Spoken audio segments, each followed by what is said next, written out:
Most of us know the story of Ibrahim, peace be upon him, sacrificing his son.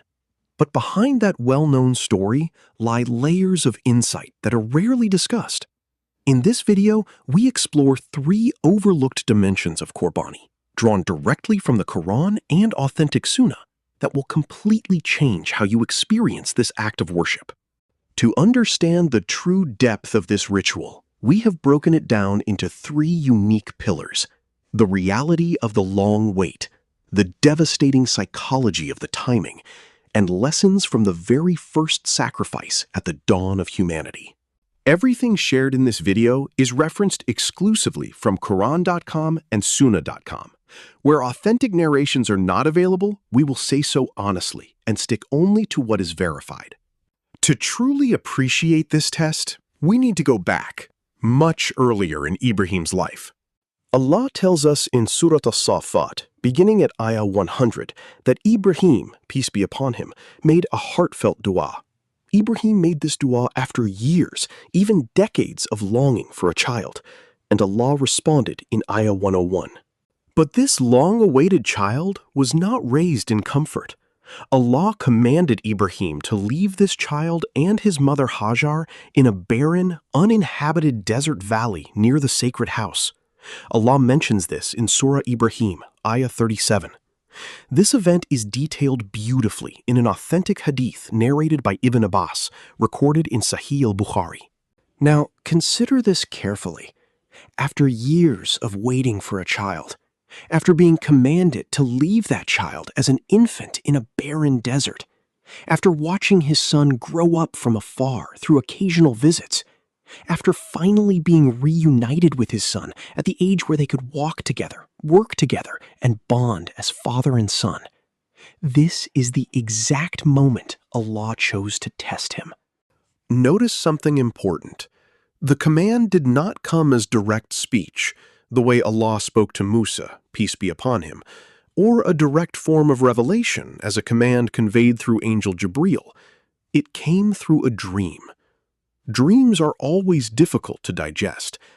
While we do not have an explicit authentic hadith stating that all prophetic dreams are revelation, this concept is widely discussed in classical tafsir works, and the Quranic context here strongly supports it, because Abraham treated the dream as a binding command from Allah.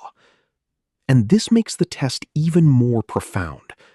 There was no audible voice, no visible sign, just the inner conviction that this was from Allah, and the willingness to act on it without question. The first overlooked insight: this was not a sudden test. It was the climax of a lifetime of waiting, separation, and it came through the quietest form of guidance, a dream. At a point when father and son relation is at its peak sweet spot of love. Look again at the exact words Allah uses in Surah As-Saffat, Ayah 102. The Arabic word here, sa'i, means to walk, to strive, to work together. This refers to a very specific stage in a child's life, and every parent who has raised a child knows it intimately. It is the perfect sweet spot in the father-son relationship. Think about it carefully. In infancy, a child needs everything from you, but cannot truly engage with you. The bond is one-directional. In adulthood, the child becomes independent. They build their own life, their own family, their own world. The distance, emotional and physical, naturally grows. But there is one narrow window in between. It is the moment when dependency has just ended and independence has not yet begun. It is the age when your child finally walks beside you, not behind you, when they can hold a conversation, share your interests, help you with your work, and become your true companion. Yet they still belong fully to you. They still come to you. They still need you. They still love being with you above anyone else. It is the only stage of life where a parent and child are emotionally equal, mutually engaged, and completely undistracted by anyone else. And it does not last long.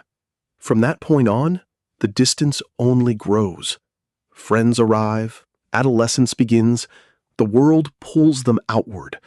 The bond never quite returns to that purity again. This is the exact moment Allah chose. Not before, not after. The peak. Because Qurbani is not measured by what you give. It is measured by how much giving it actually costs you. And notice, even at this moment, Ibrahim did not act alone. He consulted his son. He could consult, as his son has just reached the age of consultation. And his son's response, recorded in the very next ayah, is one of the most beautiful examples of submission in the entire Quran. He did not say, "I am brave."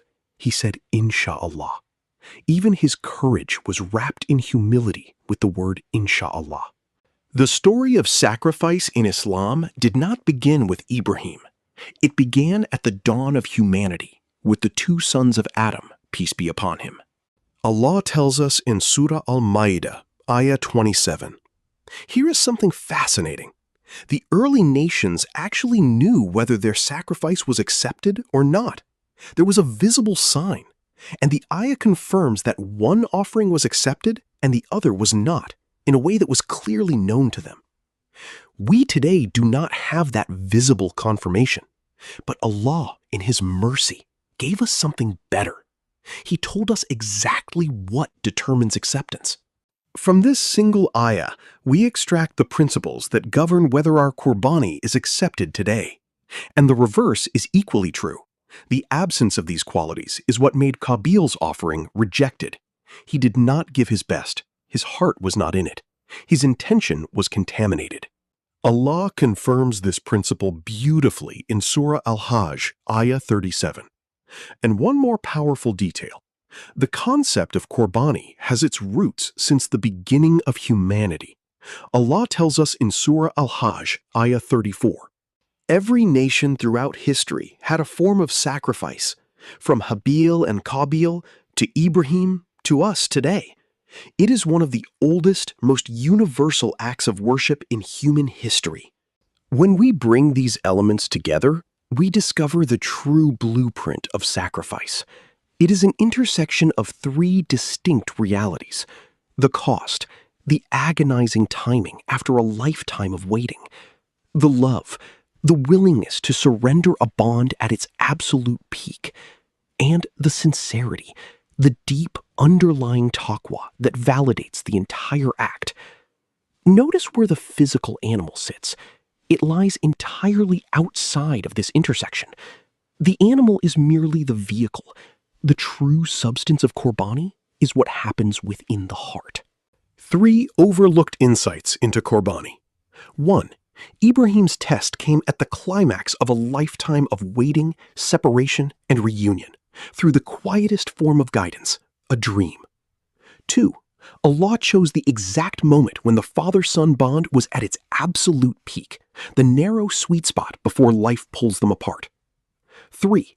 Long before Ibrahim, Habil and Qabil taught us that what Allah accepts is not the offering itself, but the taqwa, ikhlas, and intention behind it. This Eid, when you stand before your Qurbani, remember, the animal is the form, the sincerity is the substance, and the love you are willing to surrender for Allah is the true sacrifice.